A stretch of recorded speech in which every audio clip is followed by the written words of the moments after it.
I don't know what your plan is for Valentine's Day, but what I do know is Nation Media Group, Nation FM, NTV, our plan is one. That's at Lobo Village out in Eldoret for the 5th edition of the Absa Sirikwa Classic, and it's for that reason that we've got with us in studio Mwihaki Wachira, who's the Marketing and Corporate Affairs Director, Absa Kenya, and a man who I've known for many a year, Barnaba Koril, and we were joking during the break and wondering, so how do I introduce you? So let me try. Meet Director, Absa Sirikwa, Director of Youth Programs at Athletics Kenya, and of course, Deputy President at the National Olympic Committee of Kenya. I hope I haven't left out any one of them. You got it right. I've tried, eh? Yes, you did. Yes, so why we are here, of course, is because for most people, Saturday is Valentine's for NTV and for Absa and for Athletics Kenya. Lobo Village is the place to be. How excited are you, Mwihaki? Because we get to take you to that cauldron of athletics for the very first time. Very excited to be going to Eldoret and to Lobo Village. I think the first in this capacity as Marketing and Corporate Affairs Director for Absa, and to just see the place where all these people I kept seeing on TV and on global stages come from or are discovered from. And Barnaba keeps telling me that every single race, there's always someone new who's discovered, some new talent that discovered. So I really just want to be there to see for myself and to see what new faces and names emerge. So really excited to be there. And of course, we've given a Valentine's plan for all those people without washikajis on Saturday to come to Eldoret. Tell me, Absa has been doing this for a long time now. Why does Absa keep going back to the athletics, keep going back to Sirikwa, keep going back to support Mr. Barnaba? I think, first of all, it's just the issue around the integrity and ethics with AK. And I keep saying many sports happen in Kenya, right? And we hear many scandals, many things that don't go right, etc.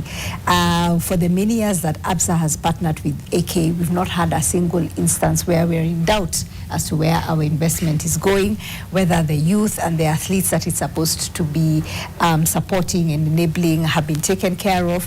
And every meet seems to be better than the last one. When we were waiting to get onto this show, we were discussing with Korir about last year and how at even that very last minute, that turned around to be maybe one of the best Kipkeino classics that they had, you know.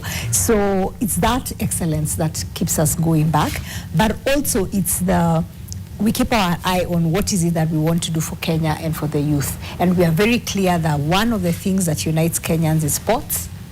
One of the things that makes Kenyans proud is sports. So we keep going back, and out of the whole sporting calendar, athletics remains key to our hearts, and that's why we keep going back to supporting it. And we can see year on year the people emerging out of it, and the careers being built, and the families being enabled. Yeah. Mwihaki, Absa has done a phenomenal job since it started its partnership with the Sirikwa Classic. But what exactly is Absa doing for the athletes who are the main stakeholders? The guys who make us get glued to our screens. Okay, for the athletes themselves, we look at it from several facets. So one, it's their economic well-being. So by that I mean we really get time to sit with them and do financial literacy so that we make sure we are setting them up for success in the best way possible. The ones who are not yet running and earning money, we are starting to prepare them early so that by the time they start earning, they know where to take the money, where to invest it, how to make the money grow and make something better out of it.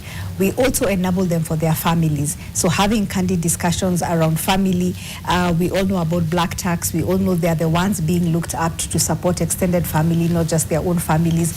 But we also look at it from a social perspective, talking to them about the importance of finishing their education. Some of the kids we'll see on Saturday are still in school.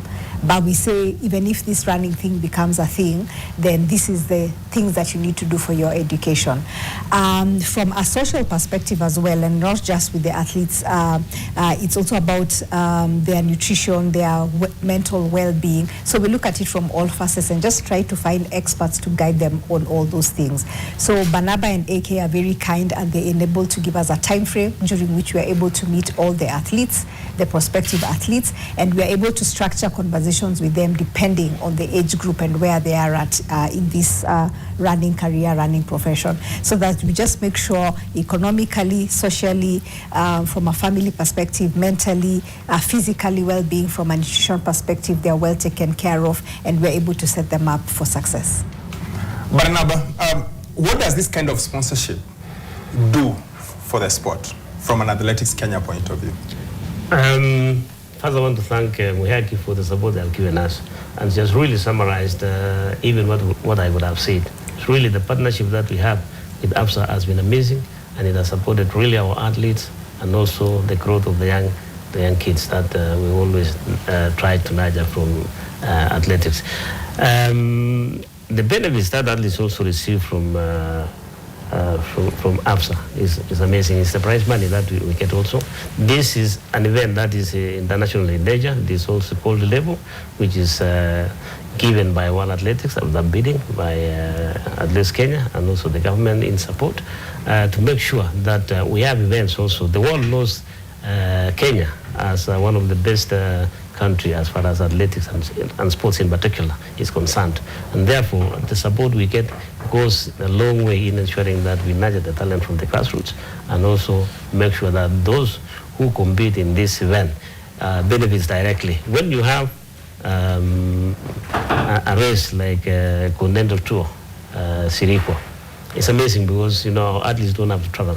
They don't have to use any resources buying tickets. Sometimes they don't have to use even managers to engage. Yeah. They can do it directly. And when they do that directly and they win the prizes, they don't forego the 15% they have to get from the managers. And also they don't have to buy the tickets, and it is actually within. And it is part of the growth of the sports in this country. What the intention of Athletics Kenya is to ensure that we increase the number of competitions to give a chance. We have thousands of athletes in Kenya. And sometimes most of them don't get a chance to go and compete outside this nation. You find them running practically every day, but they don't get that chance. A few of them will get a chance to compete outside. So by creating events in this country, gives them now the opportunity to grow. If we have Sirikwa, as she says that we discussed about the new guys in the block, yes, those ones now, they will have that chance to compete, and if they win, immediately we have managers who will engage them, and they have had that opportunity. Just tell me, that has brought me to my next question with just how important is cross-country in the development of an athlete? How important is cross-country when Athletics Kenya is looking at the various arms of running? Just how important is cross-country, hence Sirikwa, to your big goal? Cross-country is a critical part of preparation for the athletes. And when the athletes also run in cross-country, in essence, they are preparing now for the track and field, and also sometimes the marathon. In fact, cross-country is the event that makes sure our athletes get ready to build endurance, distance covered, and also, when we talk about cross-country, running in the hills, even the mud, so it strengthens the muscles and ensures that the athletes will be ready for the track and field. If you look back and try to study those athletes statistically, those athletes who participated and won cross-country, you realize that most of them will do extremely well in track and field. They go even as far as breaking the records. And eventually also, I have seen even the numbers of athletes who are running the marathoners also registering for this cross country. They are now trying to make sure that they get ready for marathons in the spring, that is in April. So this is an important aspect of our calendar, and that's why we as Athletics Kenya ensure that we have programs every weekend. In this period from October to March, we have cross-country that our athletes participate, and then thereafter, they can now go out and compete outside. And that's why Kenya has been doing so well, is because of the structures that Athletics Kenya have set up, and to ensure that it is actually a mill it runs every year. It's continuous progress. You'll never find Athletics Kenya stopping. They finish one season, they start another one. It's continuously, and athletes have done so well because of the programs that AK has put in place. Bonakorir, make us understand how exactly hosting Sirikwa Classic for the past 5 years has enabled Kenyan athletics to grow, and what benefits have we gotten from hosting Sirikwa Classic? Sirikwa Classic is an event, it's an international event. And it is, when you see athletes competing, it's not as simple as people think. There are so many things that go into that. Infrastructure, we have also suppliers. We spend a lot of money putting in place. The benefits that also grow from that is the suppliers. We have also even NTV will also be there. And we have other companies that will be participating, and they spend the money. We have also the communities outlying Lobo that will be able to sell their wares to participate in that. We have musicians that will be participating also. They also get something out of what we are doing, and then the entertainment that our people will benefit from that is very important. But I want to say that the events that take place in this country is completely beneficial, because it is not only about athletes, it is about the communities that actually stay nearby, and then now the athletes, and then those who are growing. I'm tempted to ask, how much manpower goes into getting this holding hall set up? Like, how much manpower, man hours are you guys have had to put in? You and Mr. Tanui, of course, you're always in tandem all the time. How much have you guys had to do just to make sure we are ready for Saturday? You know, the amazing thing is, the Kenyans look at the results or the event itself. At the background is something else. You have now people who have been working on the venue. And that is why we are talking about maybe continuously for the last 6 months to prepare that course. Maybe about 10, not maybe 10 technical officials have been there. Then the people now preparing continuously, they are now on the ground in Eldoret to put everything in place. And we are talking about the technical officials that have been certified by World Athletics. They are about 100. Then you have now volunteers that also will be there, about 200. And beyond that, we have people now participating. We have about 600 people who will be actually working in that. And those 600 people are the ones also that to also look into this sponsorship that she's giving us, so that we can share. And that is why Absa is critical in supporting us, to make sure that those who are organizing that event also can get something for transport and everything. So we are really proud of that. Mwihaki, from where you sit, what do you look forward to the most? Like, when you think about Saturday, when you think about kids as young as 5 to 8 years old running, what are you looking forward to the most? What would you tell that guy who's not very sure what to do with their Saturday? Why should they come to Lobo? I think for me, the things that I look forward to most, the two things. One is the economic stimulation, as Korir has said, just around Lobo Village. When you think about it, and part of why Absa invests as well, is also because of that economic stimulation that happens around it. All the suppliers who are coming in, all the local artisans, all the people in hospitality, the hotels, the food kiosks, everything just comes alive. Yeah, especially this week and into the run-up into Saturday. So for me, that's again just the opportunity, So even if athletics is not your thing, maybe it's African art. I'm sure when you come to Lobo Village, you'll find guys who have made all these beautiful neck pieces, head pieces, whatever it is that you can get an opportunity to do. So that for me is one aspect. I think the second one is not even really just for the fans, but actually part of why Absa also invests. It's also around the enablement of the community. So for Absa, one of the things we're going to be doing is at Jasho Primary School, we are having a Force for Good initiative, which means we are giving back to the community. So we have mentorship with the students there. Absa staff will be paired up with students. We will give them conversations. We'll talk to them about how we ended up, some of us in this career that we are in, what the opportunities look like for them. We have a tree growing session at the school as well. We are donating some water infrastructure in the school as well. So it's those surrounding things that might not necessarily be connected to the funds, but stay long after we have left Sirikwa, that also make an impact. Well, Korir, we've talked about organizing the whole event. Absa Sirikwa Classic is just around the corner. Where are we in terms of organization? In practicality, we are actually almost 90%. And Madam Mia was telling me you look more relaxed now than ever before.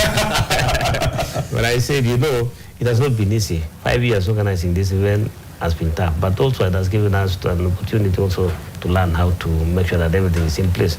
We are really happy with the technical officials that have really worked very hard to make sure that this event always is successful. So I'm proud to say that those officials from at least Kenya have done a wonderful job, and we are proud that they continue doing that, because most of them are certified by World Athletics. So in terms of preparation, we have a number of artists that have confirmed from foreign countries. We have also, remember this event is by invitation only, because it's an international event. It is a continental tour, so we invite athletes.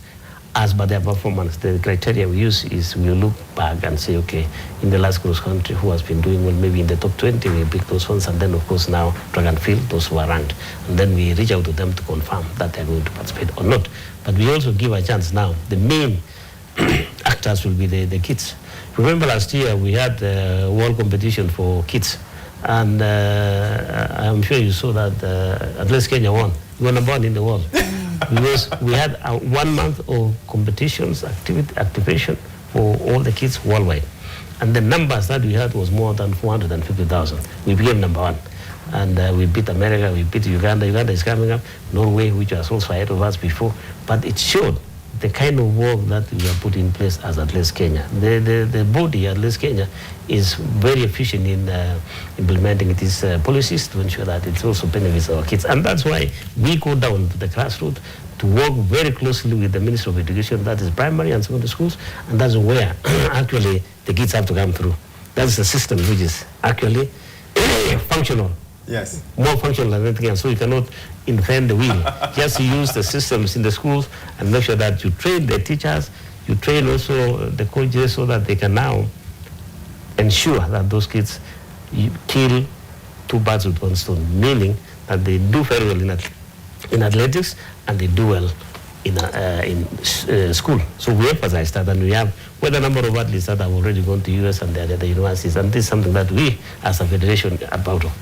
Yes, that's been one of the key things of the last few months. A lot of universities in the US coming down to Eldoret to recruit people. So yes, education does matter. Now, Bonacoril speaks about athletics, and the day, just to let you know, 13 to 15-year-old boys and girls, they start us off 2-kilometer run. Then you've got the 9 years to 12-year-old boys and girls, 1 kilometer run, and then 5 years to 8 years, half a kilometer, 500 meters. So that is the morning session. That is the point where he's talking about. Before we get on to the seniors, you've got the juniors, the under-20s, you've got the elite 2K, then of course the elite men and women. Agnes Ngetich, the world champion, she is part of the guys who are supposed to come in here. And when I was looking at one of the reasons maybe why she wants to come in here, guys, I couldn't resist looking at what she stands to win. Now, I'm not sure whether you had a closer look at it, Elijah, but if you win $6,000, now, converted to Kenya money is 775,000 shillings. That is incredible for a weekend where she can practically leave her house, warm up, and then sweep everything. Yeah. What does that prize money do? Because the prize money, first is $6,000. Second, you get $5,000, 645,000 Kenya shillings. Third is $4,000. Fifth, if you are eighth, you get 129,000 shillings. What does that prize money do for the meet? You know, when we are given this race to organize, you know, we have to follow rules also. And they give us the minimum that you have to pay to the athletes. And we give the maximum, that is $6,000. And if you calculate the amount of $6,000 is about, as you say, 760, 780, depending on the exchange rate. And the main aspect of that is, you know, the final figure, because it's a series of cross country. So if you win the series, I think you win 6, then you get also equivalent of 6,000. So if Agnes Uribeño has run quite a number of races and she has points, when he has points, definitely will double up now from the amount of 6,000 plus $6,000 to $12,000. So it means a lot. And that's why we give the prize money to number 15, if I'm not wrong, to number 15. So that now it is spread accordingly, so that more athletes benefit from that. We don't pay like others, which number 1 to number 6. We spread it so that the beneficiaries are more in this event and make it bigger. That's why it is very popular. Sirikwa is very popular, and we want to make it really a great race, and always make sure that this country is a great nation as far as athletes are concerned. Then organization of events, we should even make it greater, so that the world knows that apart from us organizing, producing the best athletes, we have also the capacity to organize major events. For sure, you've mentioned Agnes Ngetich, but also Daniel Uribeño is also going to be there. Should we expect any other big stars? Honestly, as I said before, in Kenya, you cannot rule out anybody that comes out of nowhere and beats everyone. Because of the numbers, we have thousands of athletes who are also good training somewhere. When they come, because they are hungry to win, they can also beat the Stars. Although you look at Agnes, the way she was running, she might be unbeatable now, but you never know. We have also now the Joy from Uganda, the one who was second to Agnes. Yes. The margin was big, almost 1 minute. We will see what happens. She's going to be there also. Quite a number of athletes from Uganda, the top ones. And I want to also emphasize one thing that I have seen, which is a bit dangerous, is that Uganda is coming up. Not the number of athletes who are doing well now. It is the grassroots development that they have that's almost matching us. So we have to run very fast to make sure ours is even stronger and covers practically all over the country. But the way Uganda is coming, we really have to pull up our socks to make sure that they don't surpass. So what do you do as a federation? What do you do to make sure that Uganda stay behind? Because I say this often, on radio and on TV, Kenyans are allowed to lose to everyone else by Ugandans. We take it very personal. And it's not just in athletics, football, rugby, anything. So what do we do to make sure we stay ahead of Cheptegei and Kiplimo and yeah? You know, the problem we're having, and that's why I'm not even afraid of Uganda, from Ethiopia, is because we share the border. Yes. The athletes from the other side are actually the same genes on this side. So the genetic makeup is the same. So it's going to be very tight, not like Ethiopia. But for us to make sure that we continue ahead of them is now to change the modalities of training and stay even more focused, because we have the numbers, we have a lot of athletes, but now we have to make it even more qualitative to ensure that whatever we have is good enough. But you can see Uganda, they have very few athletes, and then they are almost encroaching on our so we need really to wake up and realize that, hey, this is a reality problem. We have to wake up and realize that there is a problem. There's a danger here because of the genetic makeup. You have sounded like a true Kenyan there. They're like, no. They are coming into our space because Kenyans believe everything athletics belongs to us. We don't think anyone else has a right to win. So I am with you there. I hope you keep us ahead. I really, really hope you keep us ahead. As we finish, Muraki, tell me the one thing you're looking forward to the most over the game. Just the one thing. It could be Agnes, it could be sitting in the VIP. Just the one thing you're looking forward to the most. For me, it's just seeing those athletes like running like here and not on the screen. That for me, that's it. And us, we don't really so long as whether Uganda, Kenya, it's in the group. You see, for us, we are Pan-African. So that one I leave to Korir. You leave to Korir. Mr. Barnaba, you are in an athletics meet every other week. You are around athletics every other day. What are you looking forward to the most? You know, this event is personal because every year I see something which is different and it's also growing. And I'm still looking at the photos I took with some kids when they were finishing. It inspires when I see those children, the passion they have. You know, you look at their eyes and you see, hey, this is something that you look up to. Because when you are around the children, it makes you really feel something else that you know. So I want to look forward to seeing those kids running again. At least the senior ones are always with us, but I want to see the kids running, and I want to be part of them when they finish. I want to be there. You know what I'm thinking when you're saying that? I'm thinking you are now sounding like someone who is very near to being a grandfather. Like you're just worrying, like you're now thinking like an elder. You're like, I want to see the young ones. I want to see them grow. That's what's giving you the most joy. Starboy? Yeah.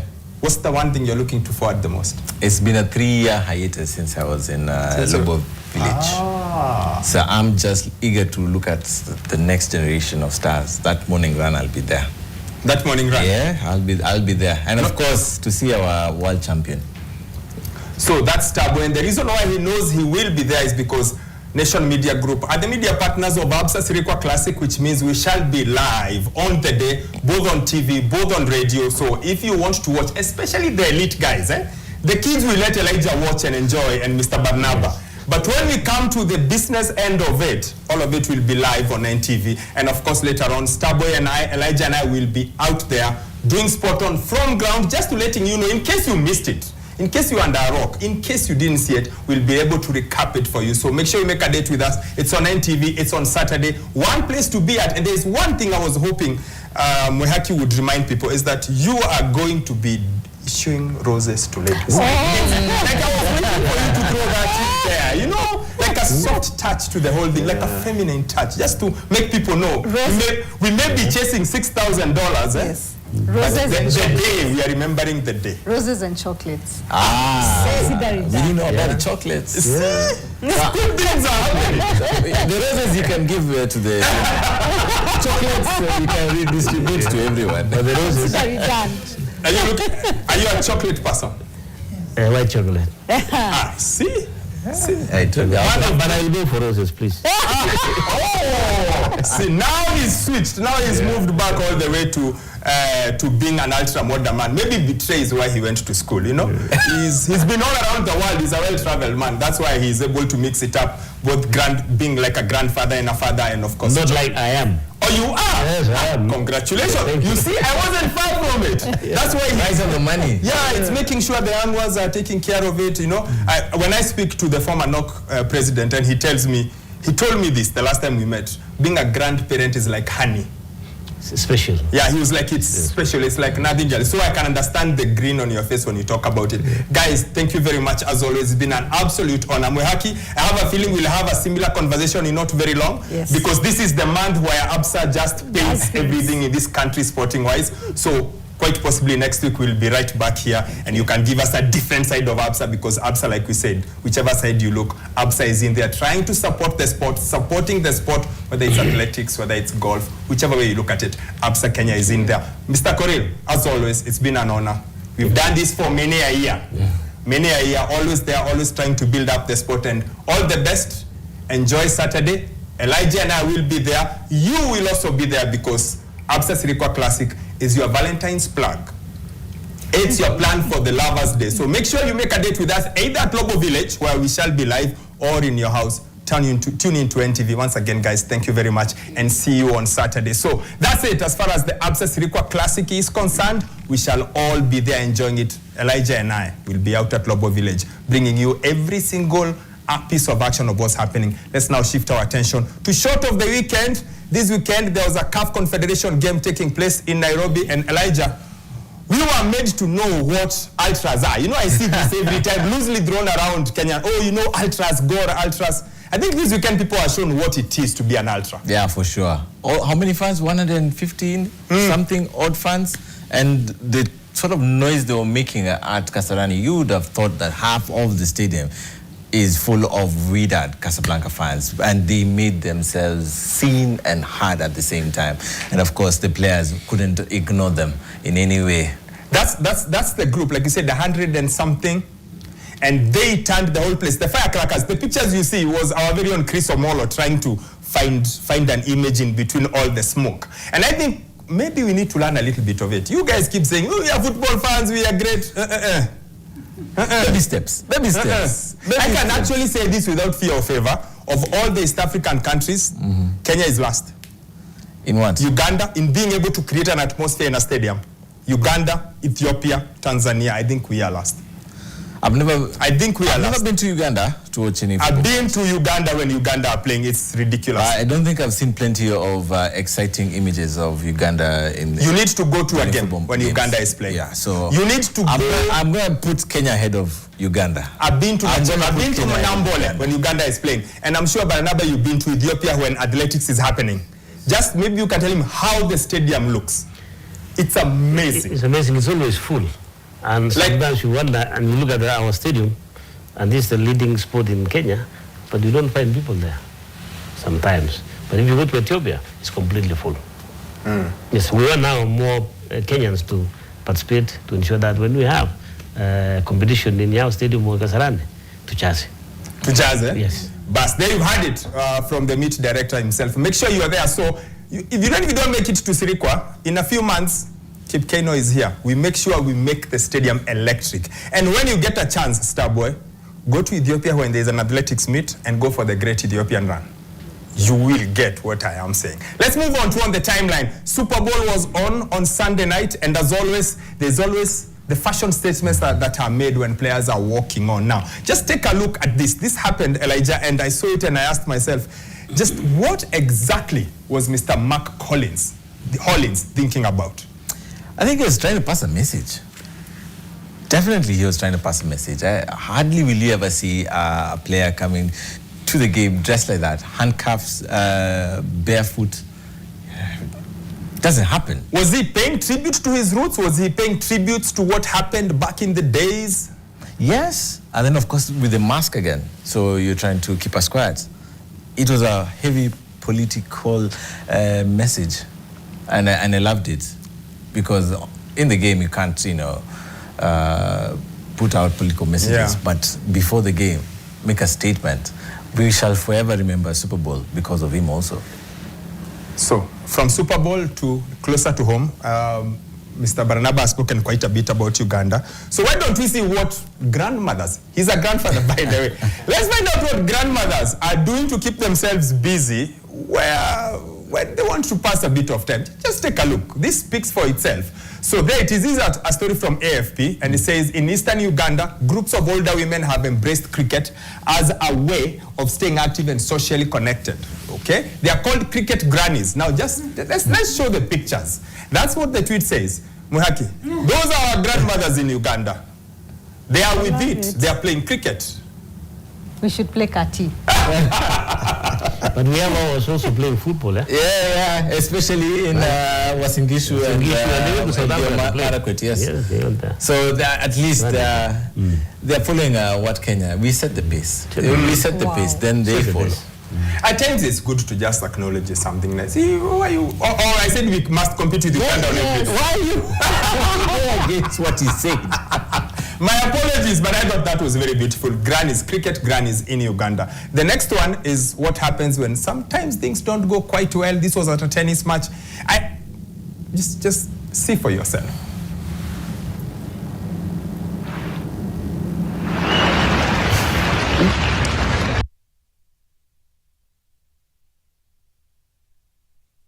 Playing tennis, he's trying to get onto a backhand there.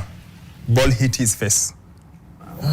It's very interesting. Was he trying a new skill? No, he was just trying the backhand, but the ball just bounced the wrong way. How does the ball bounce to your face? I mean, you're supposed to hit it. Yeah, but unless you're trying a specific style. I think he mishit it, and the ball bounced awkwardly, and he had to retire. It was that bad. I think he was trying a new style. It just backfired. The next one, Elijah has no idea about it. Neither has Mr. Barnaba. But this is really important, especially if you're a Manchester United fan, because this has been going on for many a month. This gentleman really wants a haircut. This gentleman will only cut his hair if something happens with Manchester United. It still hasn't happened. However, here is him talking about what's going to happen because United are playing on Tuesday. Carrick is at the wheel. This hair is going soon. West Ham next. 4 out of 5 done. This is the first time it's been 4 in a row since I started the challenge. This time is happening. Thank you so much to Carrick. Thank you. There will be a watch along for the 5th game against West Ham. Some exciting plans coming up. More details to come. Elijah, he's been waiting for a haircut for a long while. He says it's now 4 in a row. He needs 5.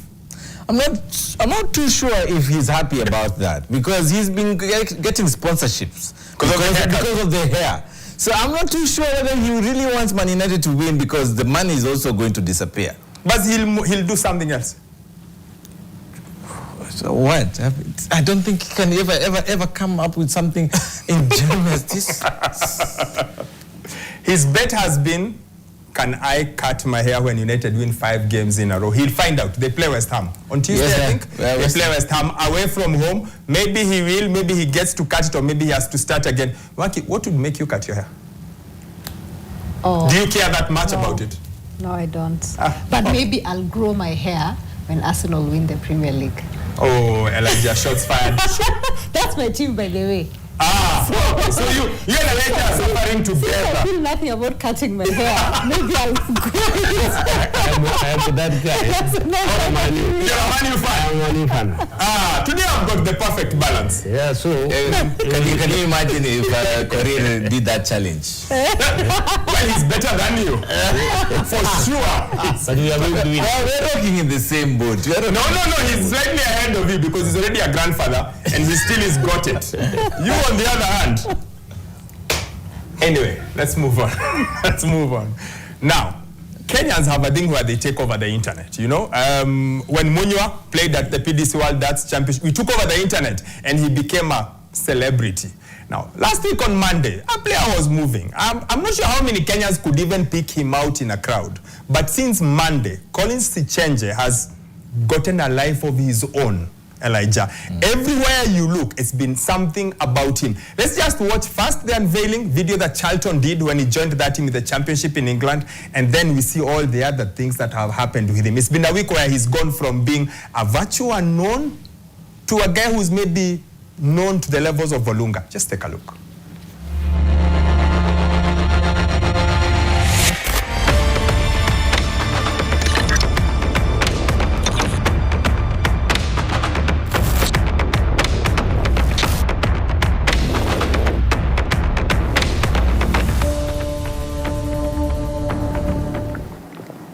So there's Collins Sichenje. That video was the first one, and then they just kept going. They just kept going. The next one is from a guy called Charlton Life. And the reason I love this is because they said we are changing our badge. Just take a look. Take a look at how famous he's become.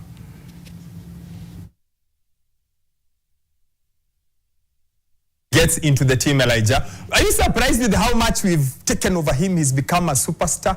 Yeah, for sure. I think the admin is happy that he's having something to do, because I think in the previous weeks he had nothing to do. But now it looks like you might even think Sichenje is the top goal scorer for Charlton Athletic. Why do we as Kenyans own him so much? We were following everything. There was reasons for everything. Oh, make sure he's eating his ugali and mrenda. Make sure he's got... Why did we take to him so much as a country? Because I can't remember the last Kenyan player to play in the championship. The last Kenyan player to play in the English Premier League was Victor Wanyama, and the only Kenyan player to play in the English Premier League. This is a Kenyan player who came from Kenya, played in our local league before he advanced to go to Europe. And the mere fact that he's really worked his socks off to get to the championship is testament to the hard work that he's been putting in. He left Kenya as a midfielder. Then he was converted into a centre back, and despite all that, he still worked hard to get himself a move to England. Which, when you look at the top 15 leagues in the world, the Championship is definitely in that top 15 list. Is it also the fact that we don't have that many Kenyan stars at that level, that's why we are really focused on whatever we can find? For sure. If you look at countries like Senegal, they're never ever going to celebrate a player playing in the championship. In fact, you might struggle to even enter into the first 11 when you're playing for Senegal, when you're playing for Morocco. But here in Kenya, it's like, for example, I would equate it as winning a world championship in athletics. That's how excited people get.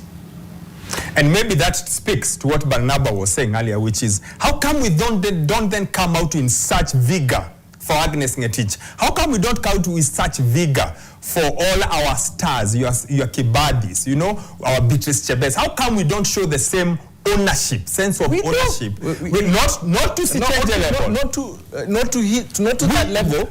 But when you go to Lobo Village, you will definitely... No, I want to see it online.